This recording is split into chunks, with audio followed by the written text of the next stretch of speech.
স্থানীয় সরকার দেওয়ার, নির্বাচন দেওয়ার ক্ষমতা কোন ইন্টেরিয়াম গভর্নমেন্টের নাই।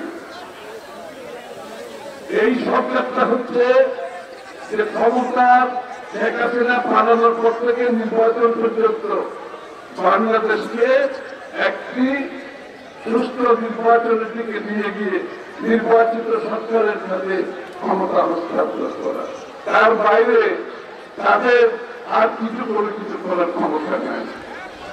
তো যারা এসব বলছে আসলে এই পুনরায় উদ্দেশ্য না, উদ্দেশ্য হচ্ছে একটা, যে বাংলাদেশের নির্বাচনী প্রক্রিয়া যত পিছিয়ে দিতে পারবে তারা মনে করছে তারা বর্তমান অবস্থায় খুব ভালো আছে, তাদের গণতন্ত্রের প্রয়োজন নাই, আসলে তাদের সংস্কারেরও প্রয়োজন নেই। সংস্কারের কথা যারা নিজেরা সংস্কার করতে পারবে না, অন্যকে দিয়ে সংস্কার করতে চায়, তাদের তো রাজনীতি করার কোনো দরকার নেই।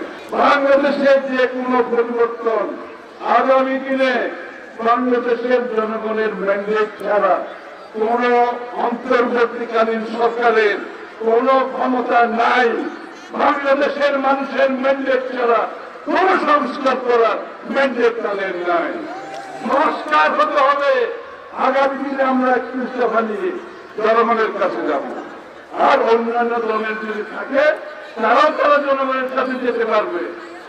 আমরা আগামী নির্বাচনে জনগণের ম্যান্ডেট নিয়ে সংসদে আমাদের 31 দফা প্রস্তাব পাস করার জন্য পেশ করব।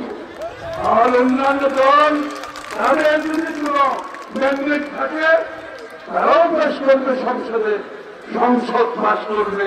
আগামী দিনের বাংলাদেশের যে সংস্কার, সেই সংস্কার সংসদে হতে হবে। সুতরাং এখন সংস্কারের কথা বলে নির্বাচনী প্রক্রিয়াকে কোলাতে করার চেষ্টা করবেন না। ধানের শীষের জোয়ার উঠে গেছে, ধানের শীষের জোয়ার উঠেছে,